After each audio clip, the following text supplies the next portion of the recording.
So this is to any of the limited, very, very, very, very limited UK independent media. We need to be asking ourselves why the Italian Secret Services was following a Evening Standard millionaire newspaper, conservative Russian, connected to a KGB son. There is no such thing as an ex-KGB agent. It is most likely Italian Secret Services were doing their job better than MI5, MI6 and the Met Police, and they were fully aware that Russia, China, India, the main top three players of BRICS, were politically interfering, especially Italy, because Italy has just like France and the UK and the USA, has a high far-right ideology, past and connections of conservatism. They knew that there was interference going on. This is why they were spying on the KGB son. This is 2018, 2019. And what do they find to their surprise in Italy and on yachts? A home foreign secretary called Boris Johnson. He had escaped his MI5, MI6 or Met Police handlers. What happens around 2018, 2019? A general election. What do we get in 2020? An 80-seat majority, basically. We break the withdrawal agreement. Lots of things got in the way. COVID, they did not expect that. We are basically... Why was Nigel Farage and Jacob Rees-Mogg and the like so confident that there would be an Italian exit and a French exit?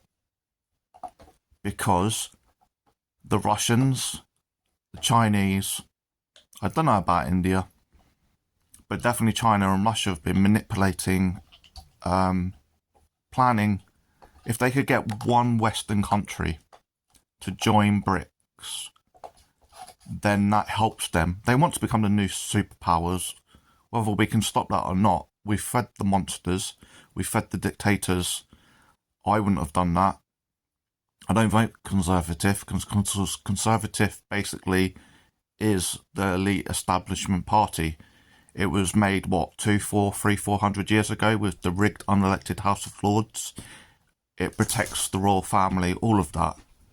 So that's why I wouldn't vote. Conservatism attracts more monsters. If you don't realise that, then you seriously need to evaluate your own ability to read human beings and actually look at history and stuff like that. So, Carol Cadwell, I don't know if I'm saying that right, The Guardian, she was the closest to actually paying attention. But she was looking after, or looking into the baby fish. Baby fish for Nigel Farage and Aaron Banks. They're like chump food. The sharks, Rishi Sunak has the Indian connection and the Uncle Putin connection. Boris Johnson also has the Russian love and Russian connection of historical. He loved it when he was a young teenager and adult. So, he also has worked for scummy papers such as the Daily Vile. Now, people call it the Daily Foul. The Daily Mail doesn't foul in what it wants to achieve. Its job for its owners and biggest investors is to create a division. And the division is anyone that they feel the Conservatives won't like or the far right won't like, and they'll back this mantra of propaganda. So it's normally the trans, the Muslims, the gays, the Jews, the BMAE, Black Lives Matter, you name it. It's normally minorities, anyone that's not conservative minority.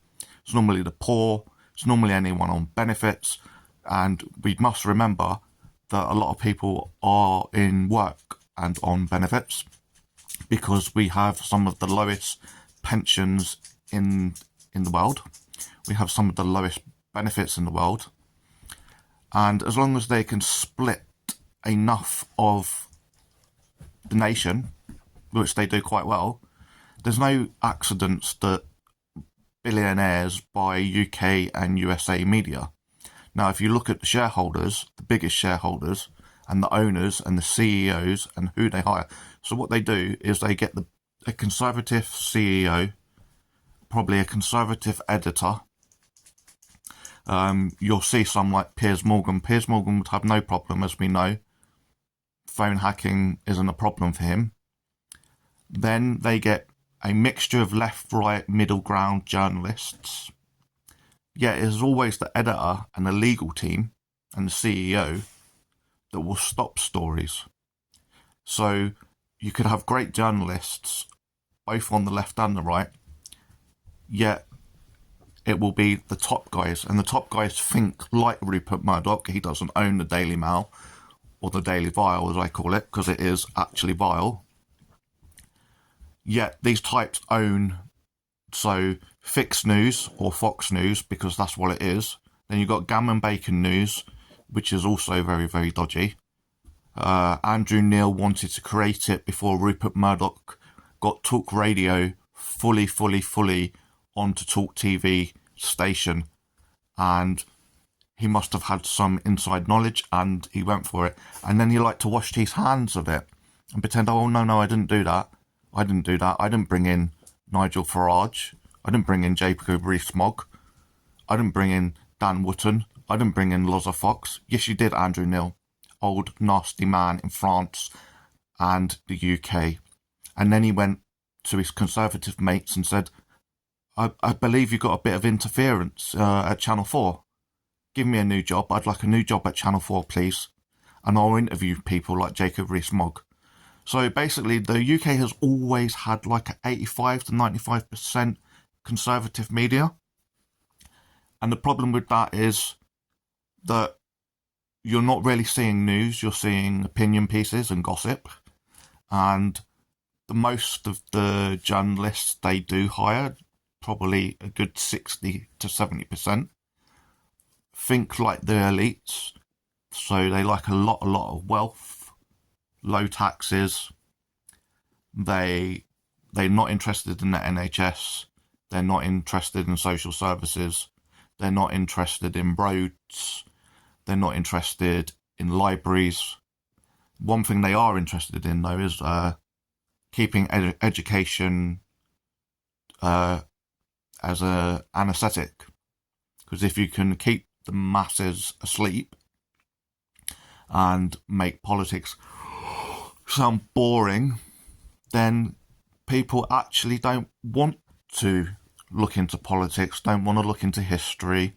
And if they can make it look very like, oh, the left and the right, a mixture, think that if you get into politics and you're from a poorer background, you're dumb or you're silly, well, they create that myth because it causes tension. And then you won't go and look into the history. And we have been literally, the UK has limited democracy. So we got first past the post, that keeps you limited. Then you've got a rigged, unelected House of Lords, and it doesn't matter which plunkers put what into it. We should always have had an elected second House of Chamber by at least 50 to 100 years ago by now. We should have had that in place. And they should be experts in their field with a one-term job, basically. So music industry, trade, you name it, medical, science, religion, combination of everything. And they should actually be one-term only solutions. So whether it's 2 years, 5 years or 10 years. And we need proportional representation. And we need independent media and independent media watchdogs. If we don't fight like America, we are going to lose democracy even further in the UK. The Conservatives have been up to games that you probably would not believe.